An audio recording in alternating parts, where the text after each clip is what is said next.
ભરૂચ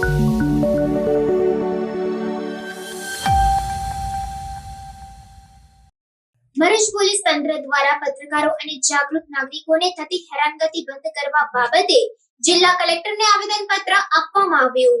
ભરૂચ લીંબુ છાપરી વિસ્તારમાં દારૂના અડ્ડા પર પોલીસ કર્મીઓ દ્વારા કથિત હપ્તા ઉઘરાણી મામલે 35 થી વધુ વિડીયો વાયરલ થયા હતા। આ વાયરલ વિડીયોની તપાસ કરવાના બદલે તપાસ અધિકારી દ્વારા આ અંગે પત્રકારો અને જાગૃત નાગરિકોને નિવેદન લખાવવા માટે બોલાવવામાં આવ્યા હતા અને કલાકો સુધી બેસાડી રાખી તેમની આખી જન્મ કુંડળી મેળવવામાં આવી હતી। ત્યારબાદ પણ પોલીસ દ્વારા પત્રકારોની હેરાનગતિ યથાવત રાખતા ભરૂચ જિલ્લાના વિવિધ સંગઠનોના પત્રકારો દ્વારા જિલ્લા સમાહર્તાને આવેદનપત્ર પાઠવી ન્યાયની માંગ કરી હતી। આ ઉપરાંત પત્રકાર ગૌતમ દોડિયા સામે થયેલી ફરિયાદમાં કાવતરાની આશંકા વ્યક્ત કરી તલસ્પર્શી તપાસ કરવાની માંગ કરવામાં આવી હતી। અલગ અલગ માધ્યમોમાં વર્ષોથી જોડાયેલા પત્રકારો દ્વારા જિલ્લા કલેક્ટરને આવેદનપત્ર પાઠવવામાં આવ્યું હતું। આવેદનપત્રમાં જણાવ્યા અનુસાર પોલીસના કથિત હપ્તા ઉઘરાણી મામલે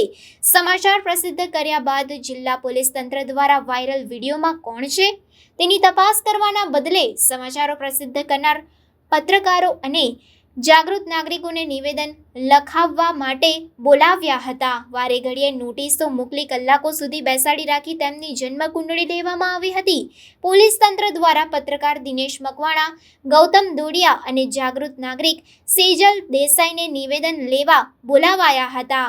એટલેથી નહીં અટકતા પોલીસ તંત્રની આવી નીતિ અંગે સમાચાર લખનાર પત્રકાર ગૌતમ દોડિયાને 4 વખત નોટિસ મોકલવામાં આવી હતી। આ અંગે પત્રકાર ગૌતમ દોડિયા દ્વારા 3 ઓગસ્ટના રોજ ડીજી તેમજ આઈજીને અરજી કરી તેમની જાસૂસી થતી હોય, વોચ રાખવામાં આવતી હોય અને પોલીસ દ્વારા ખોટા કેસમાં ફસાવી દેવામાં આવશે તેવી આશંકા વ્યક્ત કરી હતી। તેમની આ આશંકા વચ્ચે 5 ઓગસ્ટના રોજ એ ડિવિઝન પોલીસ મથકમાં તેમની વિરુદ્ધ ગુનો દાખલ કરવામાં આવ્યો હતો, જે અંગે પત્રકારો દ્વારા કાવતરાની શંકા વ્યક્ત કરવામાં આવી છે અને ફરિયાદીના લોકેશન 5 બત્તીથી કલા મંદિર સુધીના રસ્તામાં આવતા સરકારી અને ખાનગી કેમેરાના સીસીટીવી ફૂટેજ જ્યાં બનાવ બન્યા તે જગ્યાએ આવેલ રિલાયન્સ મોલ અને આઈસીઆઈસીઆઈ બેંકના સીસીટીવી ફૂટેજ તેમજ બેંક પાસે આવેલા વિશ્વાસ પ્રોજેક્ટ હેઠળના સરકારી કેમેરાના સીસીટીવી ફૂટેજ મેળવવામાં આવે અને યોગ્ય તપાસ કરી આ કાવતરા પાછળ કોણ કોણ સામેલ છે તેની તપાસ કરવામાં આવે। આ ઉપરાંત પોલીસ તંત્રમાં યેનકેન પ્રકારે સત્તાના નશામાં કામગીરી કરનાર પોલીસ અધિકારીઓ અને પોલીસ કર્મચારીઓ ઉપર કાયદેસરની કાર્યવાહી કરવામાં આવે। આ ઉપરાંત પત્રકારોને ખોટી રીતે પોલીસ કેસમાં ફસાવવામાં અને તપાસના નામે પત્રકારો પર થતી હેરાનગતિ બંધ કરવામાં આવે તેવી પત્રકારો દ્વારા માંગ કરવામાં આવી હતી।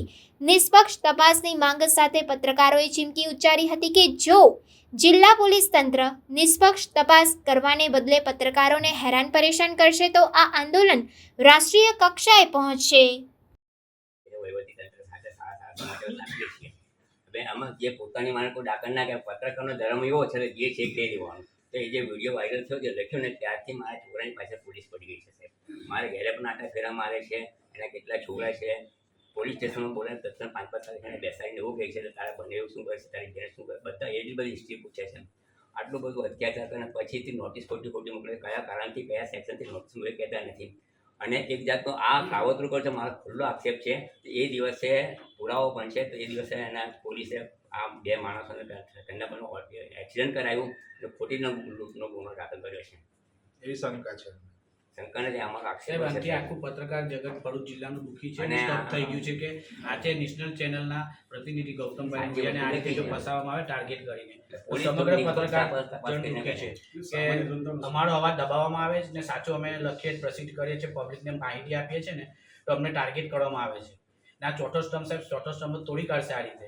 તો પોલીસ તો સેવા સુરક્ષાની માટે બેઠી છે, એ જ અમારું આ રીતે કરશે ખોટું તો અમે કઈ રીતે ચલાવી દઈશું? અમે પણ દુઃખી છે બધા ને આપની અપેક્ષા અમે રાખીએ છીએ કે આપ બી અમને સહકાર આપો ને આની નિષ્પક્ષ તપાસ કરાવશે પુરાવાની કે ક્યાં વિડીયો ફૂટેજ છે, કેવી રીતે છે, એ લોકો ક્રિમિનલ છે જે એ છે પોલીસના બાતમીદાર છે એની પણ અંદર તપાસ કરાવશે।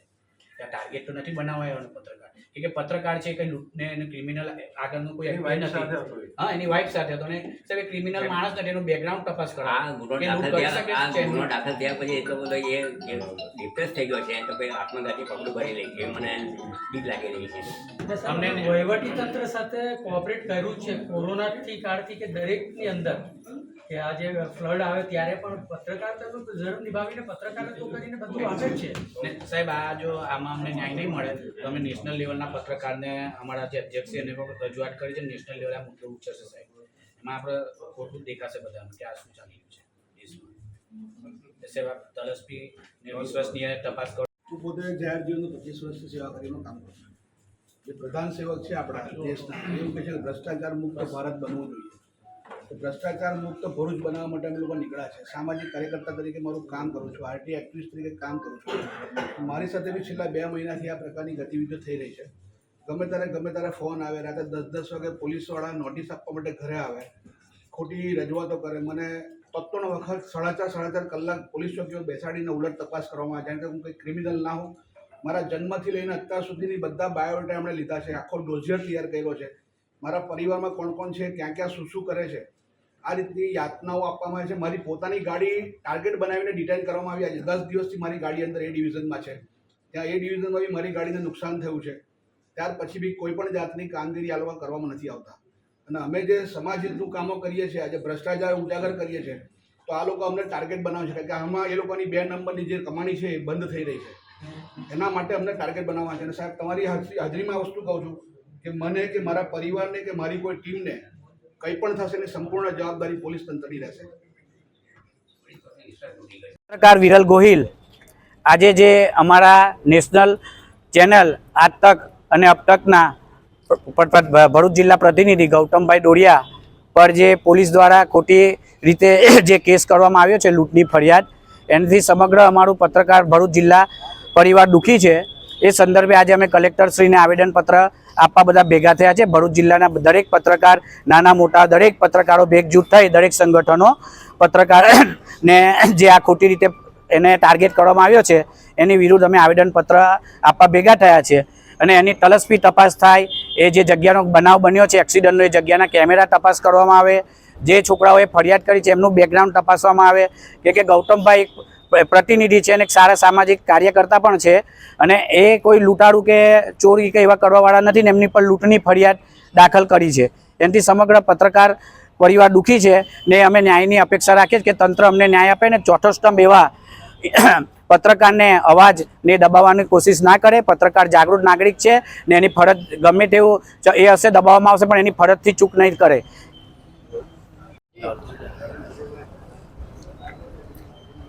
આજરોજ ભરૂચ જિલ્લાના તમામ પત્રકારો એકત્ર થઈ કલેક્ટર ઓફિસ ખાતે પહોંચ્યા છે. એટલા માટે પહોંચ્યા છે કે દેશની ચોથી જાગીર, ચોથો સ્તંભ ગણાતા જર્નલિઝમ, પત્રકારત્વ પર ખોટી રીતે દમન કરવામાં આવે છે, એ પ્રમાણેના અમારા આક્ષેપો છે. એક પત્રકાર પરિવાર સાથે બહાર જાય છે, કોઈ ગાડી સાથે એક્સિડન્ટ થાય છે અને ગણતરીના જ 1-2 કલાકોમાં એમની ઉપર એફઆઈઆર થઈ જાય છે. તો અમે એમ કહેવા માંગીએ છીએ કે તલસ્પર્શી અને બિલકુલ નિષ્પક્ષ આ બાબતની જે છે એ તપાસ થવી જોઈએ.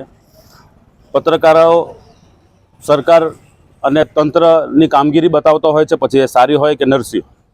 અમારું કામ છે માહિતી પૂરી પાડવાનું, જનતાને તકલીફો પડે એ તંત્ર સરકાર સુધી પહોંચાડવાનું. અને જો એ કામ કરતાં જ અમને રોકવામાં આવશે તો પછી જર્નલિઝમ જેવું કંઈ રહે નહીં, પત્રકારત્વ જેવું કંઈ નહીં રહે. અમારા અધિકારો છે કે એક પત્રકાર પાસે લોકો અપેક્ષા રાખતા હોય છે, પછી તે રોડ પર પડેલા ખાડા હોય કે પછી બીજી કોઈ પણ બાબત હોય, અતિવૃષ્ટિ અનાવૃષ્ટિ જે પણ હોય, અમે એ વાતો પહોંચાડીએ છીએ તો લોકોને એનો ફાયદો થતો હોય છે.